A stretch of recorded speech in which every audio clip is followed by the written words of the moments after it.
Wellspring Ministries in Bethel Community Church is proud to bring you the sermon brought to you by Reverend Dr. Sandra Gentry, interim pastor at Bethel Community Church. Listen and be empowered.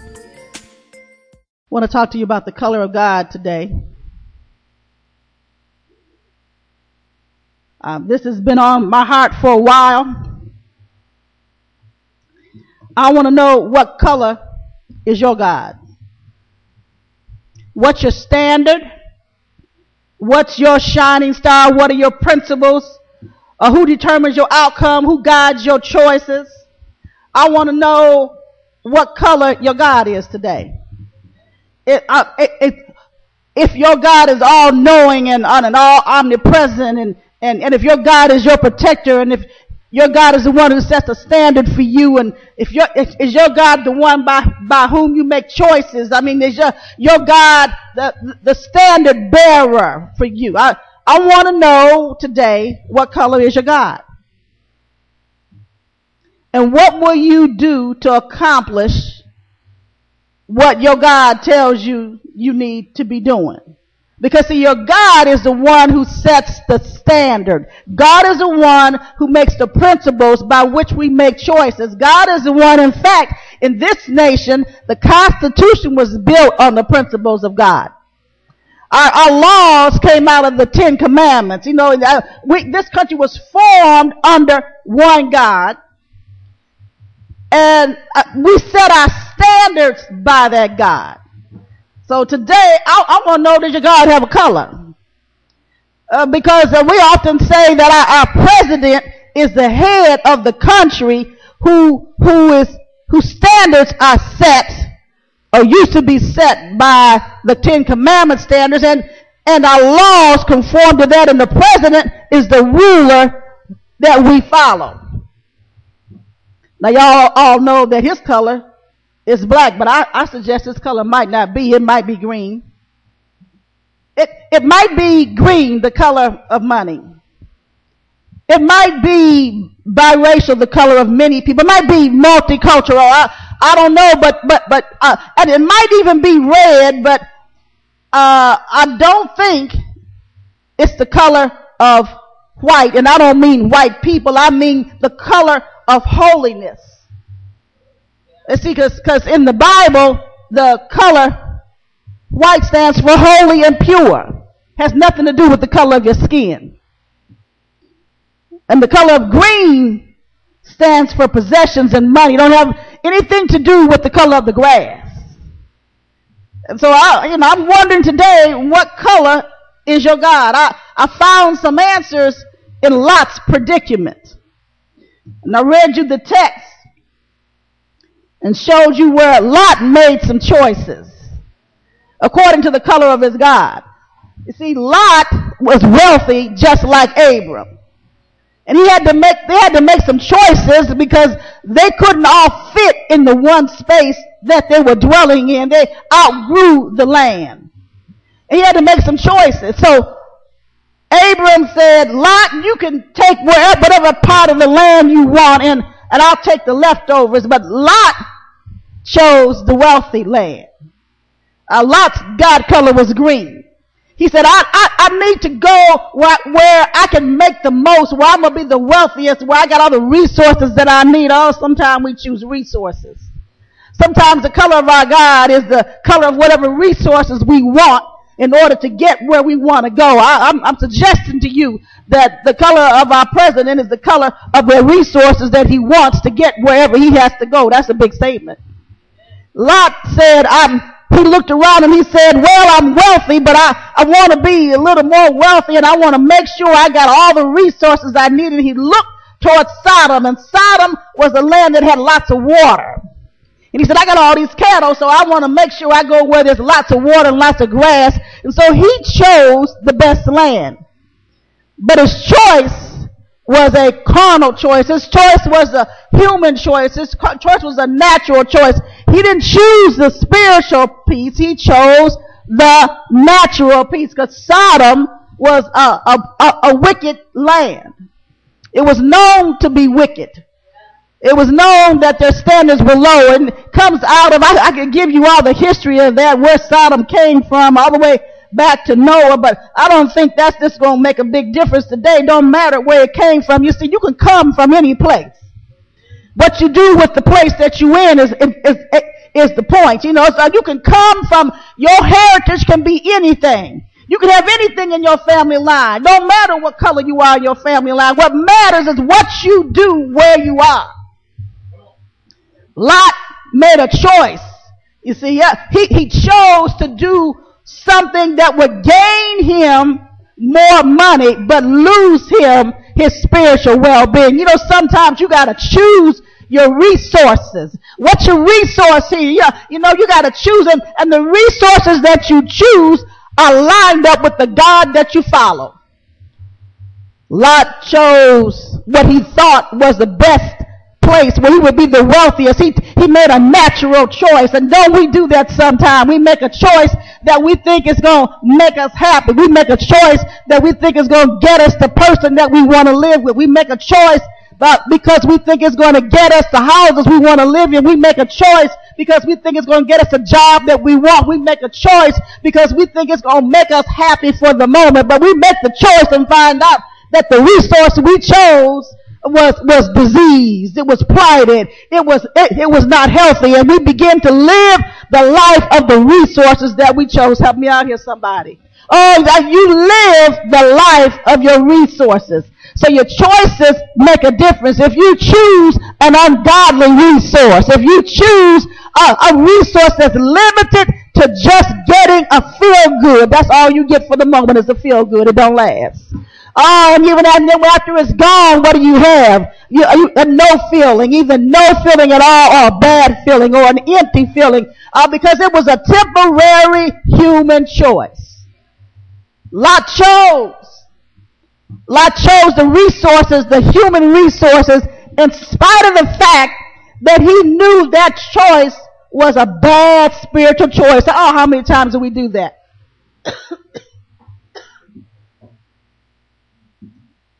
How many times do we choose on the human side something that we know is not good for us on the spiritual side? How many times do we choose a quick fix in spite of a lasting fix? How many times do we take low instead of high? How many times do we choose short instead of long? How many times do we go after what's going to help us right now, knowing that in the long run it's going to take us down? You see, Lot already knew God. Lot already knew God. He was the nephew of Abram. He already knew God. That's like us. You know, we already know who God is. It ain't no secret. We already know about God in this country. We had the opportunity to find out more about God every week. We know something about God, but we make a choice to use resources that are not godly to get us what we think we want. But look, since God made us, since he created the first man and woman, God knows what's really good for these bodies that we reside in. He knows what's going to bring you long-term satisfaction. He knows what's going to help you to feel good for all of your life. And so when you choose a resource outside of God, you're only going to get a temporary fix. It's like an addict. You get a high, you got to go back for more. You get a feel good, you got to go back for more. And then you got to use more and more of that drug to get that same high. That's what the human resources would do for you. Lot knowingly chose a human resource. Set his place in a place that he knew that was wicked. Went to live where he knew he shouldn't have went to live. Moved in with who he knew he shouldn't have moved in with. Lot chose like humans, even though he knew God. It says, Lot chose him all the plain of Jordan, and Lot journeyed east, and they separated themselves the one from the other. Abram dwelt in the land of Canaan, and Lot dwelt in the cities of the plain, and pitched his tent.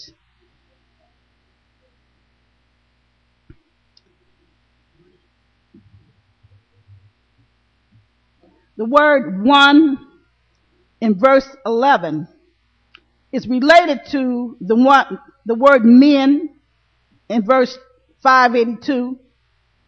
And it is a masculine term meaning a man, male as opposed to female, human as opposed to animals, and humanity as opposed to God. The word one, masculine, human,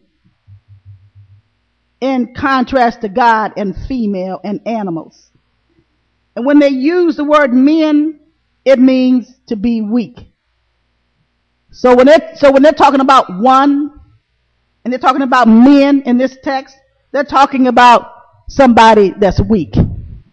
Talking about a male that's weak. Because they choose the human over the spiritual. Because they're not able to resist the lure of getting some resources. Even though he was wealthy, he wanted more. And so he's a weak man. Now y'all know about the story of Lot. You know that Lot goes to Sodom, dwells with people who are wicked and carnal, and they have a war in chapter 14, and of course Sodom loses, and they carry all the people of Sodom away. He pitched his tent with the human instead of the spiritual, and now he gets captured. Don't we get captured like that? Come on, help me somebody. Don't we get captured by the things that we do and the choices that we make? We look up and we've gotten lumped in with people that get captured, and we're not even like them. We say, Lord, how did I get in that situation? Why am I here like this? How did I wind up like this? This is not who I really am. But you know, when you choose human resources, when you choose a short-term fix, you get captured by that fix. Lot gets captured because the human always loses a war. Lot gets captured, and they take him and all his family and all of his resources, all his wealth. They get taken away by the people that captured them. They get carried away, and Abram, who chose the spiritual land and is still wealthy and still got all his stuff, note that, chose the correct spiritual thing to do. Abram chose the spiritual resources, and he's still wealthy, still got all his stuff. Lot, who chose the human, is now captured and being taken away for slavery with all his stuff. His wives and his children and all of his money, they all are being carried away into captivity. And who has to save him? The one who chose the spiritual land. He hears about Lot being captured, and he said, not me. He said, that's mine. I'm not taking it. I'm not going to stand for mine to be captured and taken away. I'm going and get my people, and I'm going to bring them back. And he goes to war. Chases the enemy down. Took his family, and they hunted the enemy down. They descended on them like a plague. Whooped them good, took all the stuff back, and brought everybody and all their stuff back. And in chapter 14, verse 17, the king of Sodom goes out to meet him. He goes out to meet him. He tells him, the king of Sodom says to Abram, well, I tell you what, you give me all the people, and I'll let you take the goods for yourself. See, because the king is still interested in agreeing God. He figures, if I can get all the people back, I can go make some more money. So you can have the stuff right there. I'm going to pay you off for getting them back. But you give me the resources. Know that the resource he wants is the people. Satan always wants you as his resource. I told you yesterday, last Sunday, about how Satan has to chew on you and eat on you. You are his food. He don't care about your money. He don't care about letting you make money. He'll let you be wealthy. It's all right with him because he's not eating your money. He's eating you. And so the king of Sodom says, I'm going to pay you off, Abram. You can take this. Take this stuff here, but give me the people. And Abram says, oh, no, I tell you what. I don't want you to say that you made Abram rich. I'm gonna let you take them all. You can have all of them. Because see, Abram understands how to be wealthy. Abram understands how to make it in the world. He understands that you just simply follow the God principle. You make the right choices, which are always with God. I'm sorry to say that our president's God is green. I'm sorry to say that our president's God is the resources that he needs. I'm sorry to say that our president has been going around like a roaring lion, eating the minds and the hearts of the people. His resources are the people. He's like the king of Sodom. He says, I just need to acquire the resources of the people's minds. I need to make sure I take over their thoughts. I need to make sure I take over their hands. I need to make sure that they vote for me. So I'm going to do whatever I need to do, even if it's the wrong thing spiritually. He says, I'm going to do what I need to do to get the people so that I can feed on them, just like Sodom said. Oh, that's a satanic decision. Anytime that you want to take people, you want to get people as your resource, it's always about captivity and slavery. Anybody that wants people as their resource actually wants to put you in slavery. We talked about Isaiah 61 last week. Anybody that's after human beings as their resource is using your body, using your mind. They want to make use of you for something. And so Obama says, I'm going to make a decision here about what to do to get the resources I want. He looked out over the land and he said, I see that our population has this percent of black folks in it, and this percent of Hispanics in it, and this percent of white people in it.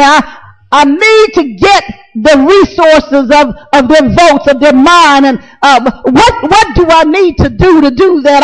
I need to look at the population a little differently, and I need to see where people are spending the money, and who can provide me with enough funds to get elected, and who's going to throw their vote behind me. Is it the women? Is it the men? No, it's the gays. And so he says, I changed my mind about same-sex marriage.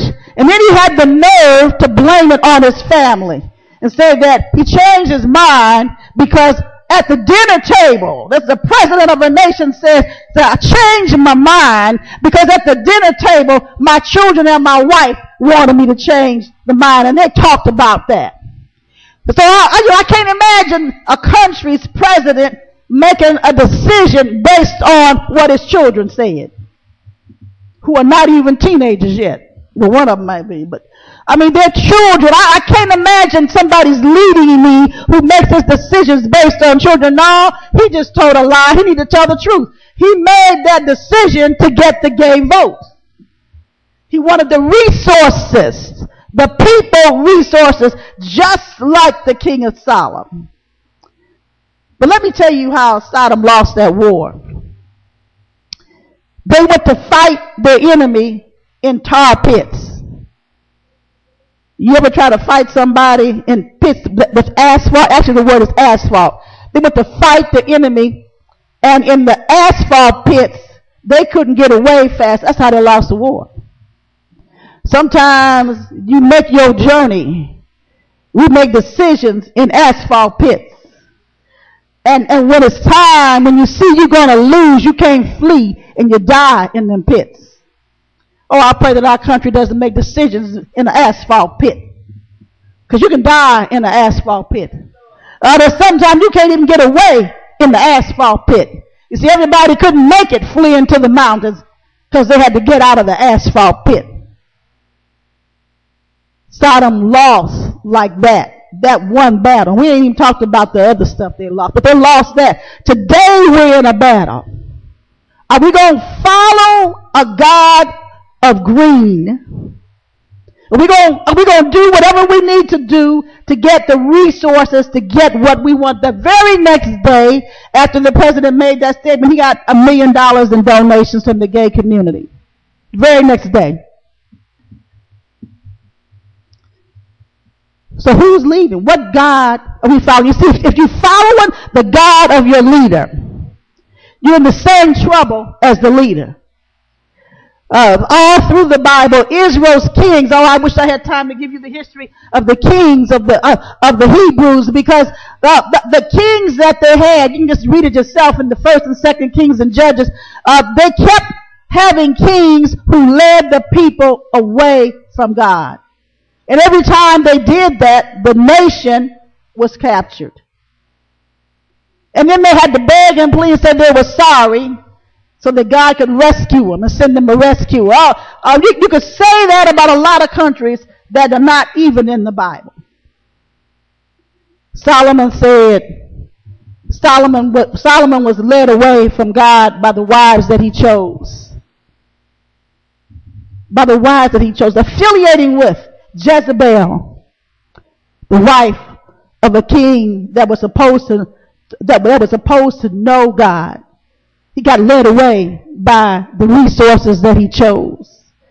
The people resources that get you in trouble. So now we live under a president who chooses resources that God says are wicked resources. What color is your God? Where are you going to stand in this matter? What you going to do? I've been talking on the prayer line about this whole incident. I've been emailing. I emailed the president. I emailed the senators, and I said, you know what? I'm not with this. This is my country. I live here. I got children here. I got friends here. I got a church here. I am not going to let you take us down. And I'm going to stand up. I called my children. I called my son on the road, and I said, son, I want to know where you stand on this issue. You see, because you can't keep sitting in your seats, church, and saying that, oh, that's not nice, that's too bad. You got to get up and do something. You were sitting in your seats. The church was sitting in their seats when they took prayer out of the school. Now we're sitting in our seats while they tell us it's okay for men to marry men and women to marry men, and the church has yet to stand up and say anything about that. There was a march in Indianapolis this week. A church led the march for same-sex marriage. A church led the march. Let me tell you about Disney World. Disney World, I didn't know this, because if I had known it, I never would have been there. I just found that out when I started working on this sermon. Disney World. The first week in June every year for the last 11 years, homosexuals are invited each year to spend the first week in June at Disney World. Michael Eisner, the Jewish head of Disney, provides them with special discounts at the Marriott Courtyard in the Disney Village and at the Dolphin and Swan hotels. Eisner, the head of Disney, who is Jewish, even set aside Pleasure Island in the middle of the theme park exclusively for homosexuals this past June 5th through the 9th. Some 60,000 homosexuals from throughout the nation attended, and the orgy continued all night long. Shocked tourists, and this is the quote I'm reading. Shocked tourists with children reported seeing men kissing men and fondling one another in public. This is the 15th year in a row. They're adding something now. They're adding a homosexual party for children. For children. What's the church done about this? Nothing. Nothing. So now they figured out what their resources are. We're going to teach the children to be gay. So they have a party for them. People reported seeing men kissing, fondling buttocks, twisting nipples, and doing all of that in public in front of their little children. So now they got away with that, and they said, well, we're going to have, because we say in this country you can do whatever you want to do, we got that wrong. So now they're going to have a section just for the children, so the children can engage in this activity. Is that what you want for your kids? Is that what you want for your babies? Is that what you want for your teenagers? Is that what you want for your adults? I told my sons, no, you're going to take a stand because I'm taking one. If that means that I have to march to Washington and carry me a sign that says, shame, shame on you, President Obama, that's what I'll be doing if I got to do that all by myself. If that means that I got to march in Seymour, carrying a sign all by myself, shame, shame on you, President Obama, I'll be marching. If that means that I got to march down to Indianapolis courthouse with a sign that says, shame, shame on you, Obama, that's what I'll be marching, because the country follows the ruler. Look, the importance of him making that statement is that he gave license. He gave license because he set a standard which says you all are free to commit these acts. He set a standard. That's what it means. He set a standard for you. So what color is your God? Is your God the color of the resources that you want to get what you want? You see, when you use people as your resource to get what you want, you know what that means? That means you don't like the people. That means that you don't care anything about the people. That you're willing to eat them, chew them, swallow them, dismember them, whatever you got to do to them, you just need to get what they got. And that's what your president said. He said he don't care about your children. He don't care about you. He don't care about nothing about you. He don't care what color you are. As long as it's green and it'll get him to vote, that's what he wants. In fact, he don't care about God. Because what happened to Sodom and Gomorrah? Lot thought he chose the best thing. But what happened to Lot in the end? You know the story. You know that their wickedness prevailed to such a point that God sent the angels down. And Abram once again tried to save him. Say, I got an issue with the holy perpetually trying to save the wicked. Because the wickedness grows. You got a moldy piece of bread in your loaf of bread. You don't try to save it, you remove it. So that the whole loaf does not go bad. You got a moldy piece of cheese sitting there. You don't try to save the moldy piece. You cut the mold out. I got a problem with Christians thinking they just need to save everything. No, God himself said some things have to be stopped. Some things don't need to be saved, they need to be removed. Because sin is, let me give you this definition of sin in verse 13. A person who sins habitually and is subject to the consequences of this sin. Look, sin is not that you made a mistake. Sin is not that you made a bad decision. Sin is that you habitually do it. You habitually keep doing the same thing. See, God gives opportunity for you not to be a habitual sinner. Because an habitual sinner deserves the consequences of that sin. That's what it says a sinner is. It doesn't say a sinner is something that just went had a bad decision. A sinner is somebody who habitually, continuously does the same thing over and over again. Because God will send you a way out of sin. God will convict you about sin. God will give you time to try to get it right. Look, I tell everybody this. I'm always working on myself. I'm forever saying something about me that God shows me. I'm like, oh, you're going to have to do better than that. And some things I've been working on for years. God gave grace. See, I know God gives you grace to work your way out of sin. He gives you time. He gives you opportunity over and over and over again. And over time, you get better. You don't do it as often as you used to. You don't do it as bad as you used to. You just keep whittling away that sin until it's no longer present in you. You don't think about it no more. It's not in your heart anymore. You have worked it out. And then God usually shows you another one to work on, but oh well. We have grace and time and help to get rid of sin in our lives. So a sinner is not somebody like that. A sinner is somebody who habitually sins. Does the same thing over and over again. That's what is said in verse 13 about Sodom.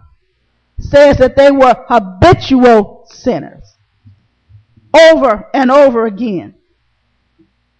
And so God has to destroy Sodom. I have this to say about this country. Homosexuality is an habitual sin. It's a mold that keeps growing. It started out as a mold on one piece of bread, and it's molded almost a whole loaf now, to the point that Disney World, with the Jewish president, is providing homosexual parties for children. That sounds like some mold has taken over. Because he's Jewish, he knows better. I think he just is so enthralled by making money. I think his God is green, so he set down his holy God. And he deliberately, just like Lot, he deliberately chose wickedness because it was more profitable. But I'm here to say, just like Lot, who deliberately chose the wicked place, who with full knowledge chose the wicked resources, just like Lot, Disney will suffer the same fate that Lot suffered. It's built on swampy land. Oh, it's like asphalt pits. There will be nowhere to run. When it sinks, there's nowhere to go. People won't be able to get away fast enough. They can't all get to the hills. Because the battle is with the God who is holy versus the God of green. And the God of green always loses. Abram knew that. That's why he didn't choose the land of Sodom to dwell in. What color is your God? What are you going to do? Where are you going to stand? And if you think just taking a position is enough without any action, I invite you to recall what happened to prayer. Which one of your children do you want to be accosted everywhere they go because there's a license to do that? Which one of your relatives and friends do you want to be mistreated because they refuse to have sex with everybody and everybody of the same sex? Which one? For that matter, which one are you? Is it okay that the country has given permission now for everybody to proposition you? What if the mob comes to your door? What if they run out of fresh meat? And they decide they need to go, they're tired of just doing one another. They need to go find somebody. Because see, a mob came to Lot's door. And they were determined to get somebody new. Because see, you can't satisfy perverseness. It's like a drug. You can't satisfy it. You got to have more and more of it.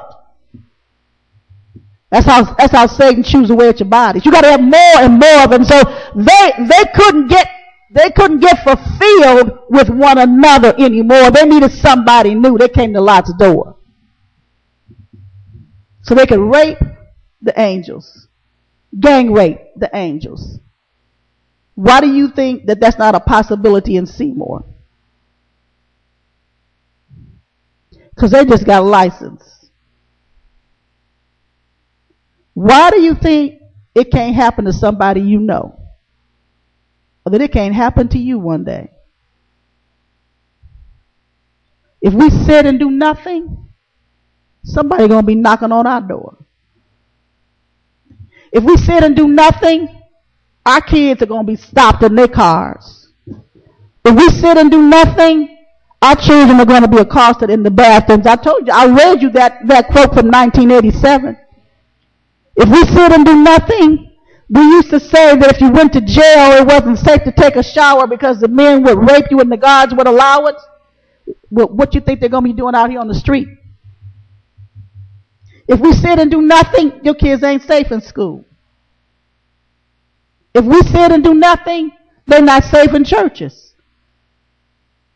If we sit and do nothing, your children's bodies, your friends' bodies, and yours too and mine will be resources. Because the president of your country has declared you're a resource. That God is the resources that he needs to get what he wants. What color is your God? We can determine what color your God is by what you do. Because see, you follow, God sets the principles, and we do what God says.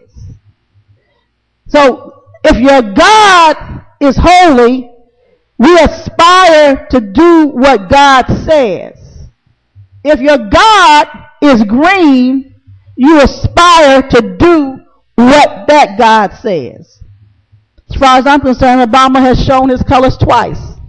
Once before he was elected, when he dropped his pastor 20 years because people didn't like him and he was afraid he wasn't going to get voted. So all of a sudden, after 20 years, he didn't like his pastor no more. That showed me that he wasn't a man of conviction or standards. And then now, with his position on gay marriage, it's all about the green. I know where Sodom and Gomorrah went.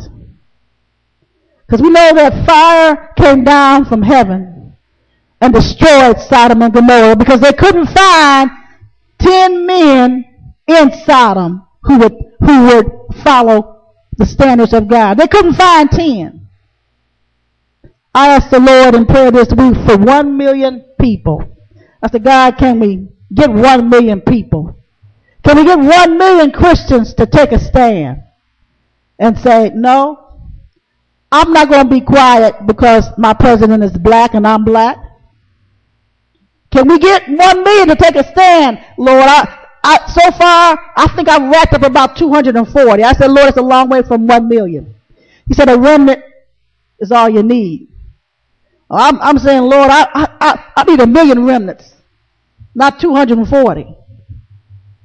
Preacher last week said that told his church, black preacher, they ought to vote for Obama anyway. I'm not choosing my president by the color of his skin. I'm choosing him by the color of his God. And if his God is holy, I choose him. If his God is green, I will not choose him. If his God is red, I will not choose him. If his God is any color other than holy, I don't care what color his skin is. Because the color of your skin does not get you into heaven. It's the color of your spirit. See, the color of what covers your physical body will not carry your spiritual body to heaven. So I don't care what color the senators are. I don't care what color the House of Representatives is, and I don't care what color my president is. I want to know what color is he spiritually. And if he's not holy, how dare he sit as leader of a place where I live? Because I aspire to holiness. How dare I have a ruler that does not aspire to holiness?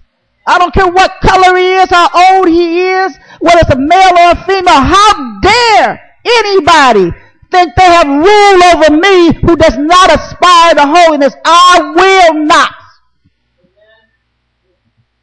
I will not be led by sin. I will not be led by somebody that chooses Satan. I will not be led by somebody whose God is green. I will not be led. And it's time for the church to stand up and say, they will not allow that in their land. If it was the Muslims, you remember when somebody did a Muslim cartoon? And the whole Muslim world went in an uproar over that cartoon, all over the world. All over the world, over a cartoon joke. But the Christians sat here in a Christian nation and allowed their president to support what is against Christians, publicly he could have kept it to himself, but he chose to make a public statement. He could have said nothing, but he chose to make a public statement. He chose to make a public statement because he wants to lead the country along with that public. He chose to make a public statement because he gave freedom for anything to happen in this country now. He could have kept it to himself, but he chose. I will not be led, and I will not sit by idly and do nothing. The church needs to make a choice. Needs to make a choice. Because you could end up not being allowed to have church if the way this is going. You ought to get on the web and read what the homosexuals say about your Bible. You ought to read how they make a case for Sodom and Gomorrah not being destroyed because of the homosexuality. You ought to read some of the cases that they make. When they say that homosexuality and gay marriage is a civil right, no it ain't. That's not a civil right. That has nothing to do with your civil rights. The pursuit of happiness any way you want to do it is not a civil right. See, because when I have to stop at a red traffic light instead of going through it, it ain't because it's a civil right. It's not a civil right. And civil rights were the rights that came out of the 10 Commandments. That's where we got them. So what you going to do? The Lord is pressing me. And if I get clarity about a march on Washington, that's where I'm going. If I get clarity about a date, August 29th, then I'm going. I get clarity about putting banners in my front yard, I'm having them printed. And they say one God, one nation under the holy and true living God. I'm going to put it in my yard. And whatever God tells me to do, I'm going to take a stand there. I called my sons and I said, I'm telling you now. First I asked them where they stood. And I read them the rights. I made sure I cleaned their plate. Deep in their spirit, I made sure I seated my position. When I finished, they said, we love you, Mommy. I said, I love you too, son. And this is where your mama going. I told them, if you see your mama on TV, don't be surprised. If you see your mama slandered, don't be surprised. I'm telling you now, Bethel. Whatever the Lord tells me to do, I'm doing it. Whatever he tells me to go, I'm going. Whatever he tells me to say, I'm going to say it. So I'm telling you ahead of time.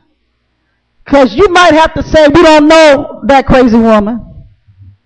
Or you might have to say, she going with God, I guess we just going too. You might have to come get me out of jail. But I'm a Deborah. I done figured out that if I don't fight for my country, I can't live in it. In my lifespan, if I don't fight for my country, I'm not going to be able to live in it.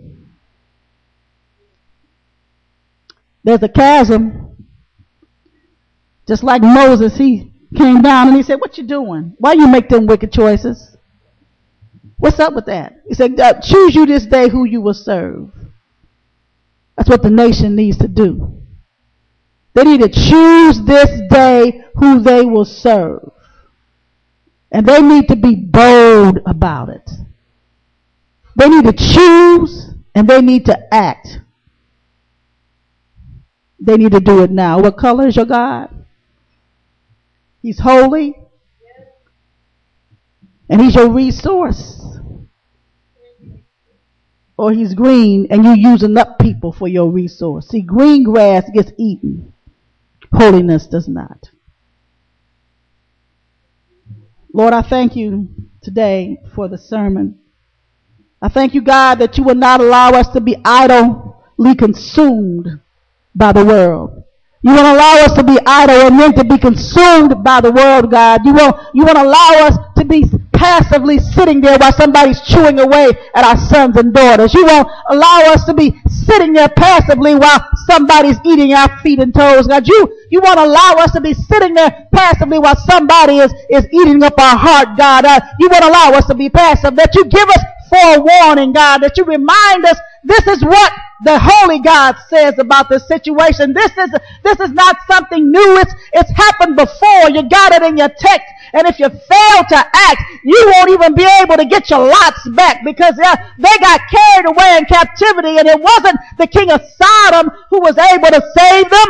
It won't be an Obama who's able to save you when you get carried, when your folks get carried away into sin. It won't be Obama who's able to bring them back. It won't be Obama who's able to reclaim your loved one. It's going to have to be somebody holy. You're going to need an Abram. You're going to need a Deborah. You're going to need somebody holy to go save your sisters and your brothers. You're going to need somebody holy to go get your resources back. You're going to need somebody holy to get your husbands and wives. You're going to need somebody holy to get your sons and daughters. You're going to need somebody holy to go get your neighbors. It won't be Obama. God, rise up. Rise up for us, God. Give us leaders, God, who will go after the country and return them to you, God. Go after them, God, and bring them back to you. Give us leaders, God. Give us an army, God. Get us up out of our passive seats, out of our shut mouths, out of our, move us from our do nothing hands, Lord, from our I don't care feet, God, and put purpose and direction in our hands and our feet, God. Fill our mouths with words, God, and open our mouths and cause us to speak, God. Change our minds, God. Make us holy, Lord, and dress us for battle, that we would not stand by and watch your enemy take over the land.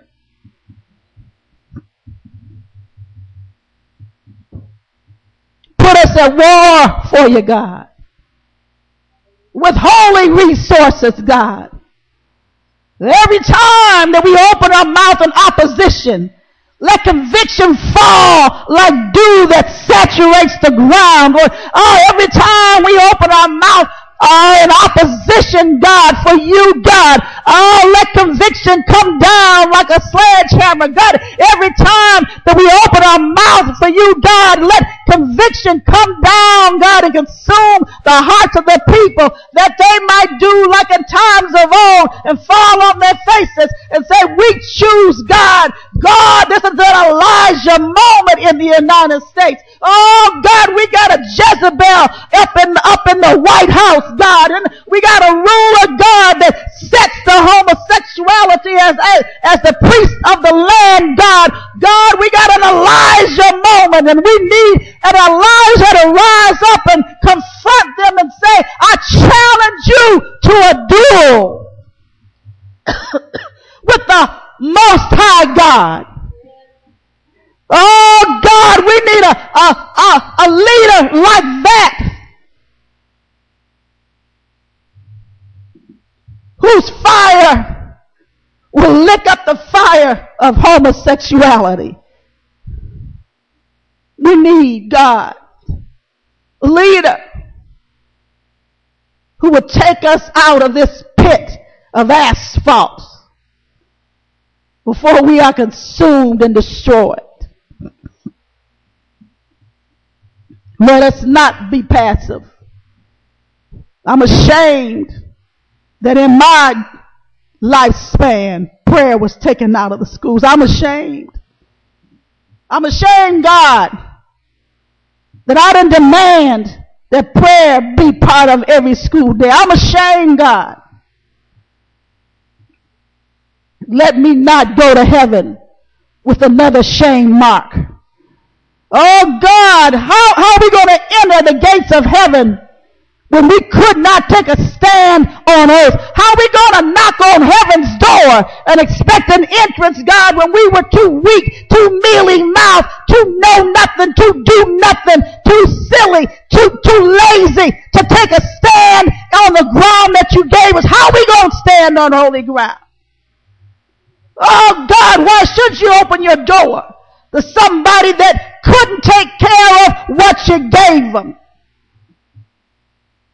You gave us the land, God, and we couldn't take care of the land that you gave us. How are we going to be admitted to heaven?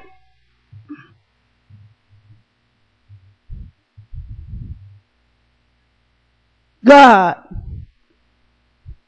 I pray today that conviction fall on every Christian.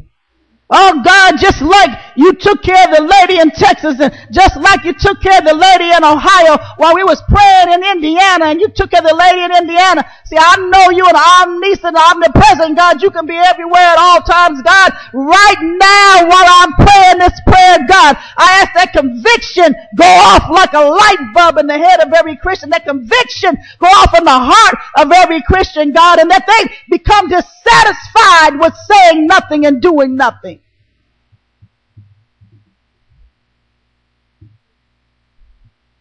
Because a sinner is somebody that habitually does it wrong.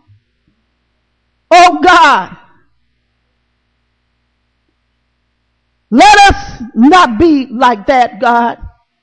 Let us not be a sinner because we habitually did not take a stand for you. Let us not be a sinner because we habitually let our leaders say any kind of crazy thing and did nothing and said nothing. Let us not be a sinner because we habitually fail to stand up for a holy God. Oh God, the people called by my name, you said. You said, if my people were called by my name, let us not be a sinner because we habitually did not take a stand for you. Somebody asked me about heaven. If somebody asked me who's getting into heaven, I'm going to have to say it won't be the habitual sinner who failed to stand up for God. You give grace and opportunity. You've given us one more opportunity. One more opportunity. We didn't do anything about prayer, but what we going to do about homosexuality and same-sex marriage, God? We didn't do anything about prayer, God. Now we got another opportunity. You gave us grace, God. You gave us one more chance to do the right thing. Sin is habitually failing to take a stand for God. How habitual are we going to be? Are we going to be called a sinner before you, God? Are we going to approach the gate of heaven and be told no sinners enter here? And all these Christians who thought that they were going to heaven and live their life going to church are not going to be given interest because they are a sinner.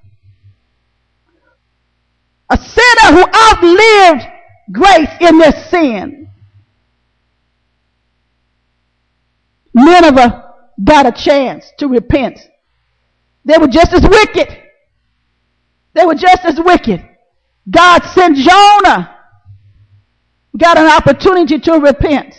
They repented. The whole nation fell on their face and prayed, and God said, oh, see, I knew my people would come back to me. They repented, and so he didn't destroy them. But let me tell you, later, they went back to their same sin. Is that who we are today? Sinners, habitual, who can't hold ground. You see, you got to hold ground and take ground at the same time. It's hard to hold ground and take ground, but oh God, we got to hold ground. We got to hold the ground that you gave us. Do I need to talk to you about the ruler that gave his servants 5 and 10? You know, he gave them the money and said, you know, you prosper this money. And somebody, one of them, the wicked one, just put it in the ground. He didn't even hold the ground. He just put it in the ground. God is looking for us to hold ground and take ground at the same time. We can't do that when the color of our God is green. Hey, God, we need some help. I'm asking for help, God. I'm asking for everybody who sits and rides with fear over this issue, God, that they would divorce fear from their company. And tell fear, don't take nothing with you. Leave all my stuff here. Divorce fear. I want a divorce decree written that the Christians no longer live with fear. They're no longer joined with fear. They're no longer afraid to speak up. They're no longer willing to sit by and do nothing because they're afraid of the consequences. I want a divorce decree declared that the Christians would no longer be wedded to fear. Divorce them, Lord. It's my prayer, divorce them. Divorce us from fear. That we might rise up and defend your name. I'm asking you to do it, God, with a quickness. With a quickness, God. Because the trouble has fallen on us heavily. Heavenly. Heavenly. They got a homosexual party in Disneyland run by a Jewish CEO. Help us, Lord. Send help. In Jesus' name we ask it. Amen.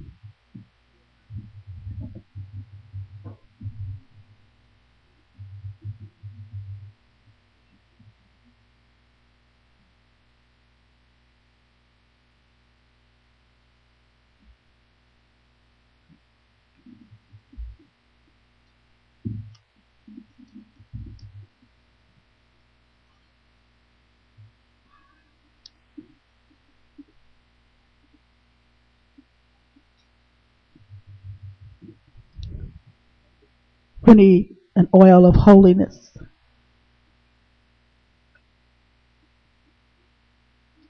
Need to be washed and restored.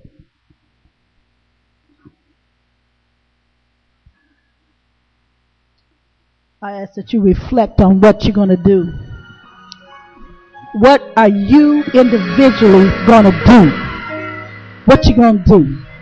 Where you going to stand? Like oil upon your feet, like wine for you to drink, like water from my heart. I pour my love on you. Your praise was like perfume. I'd lavish mine on you till every drop is gone. I pour my love on you. Oh God, I pour my love on you.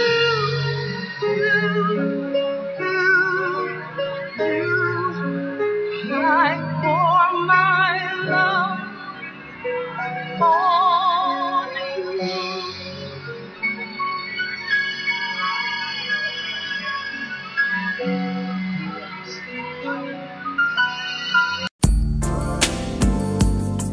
We hope that you've enjoyed this sermon at Bethel Community Church, 350 Calvin Boulevard in Seymour, Indiana. You can contact the church at 812-519-3438 if you would like a copy of this sermon.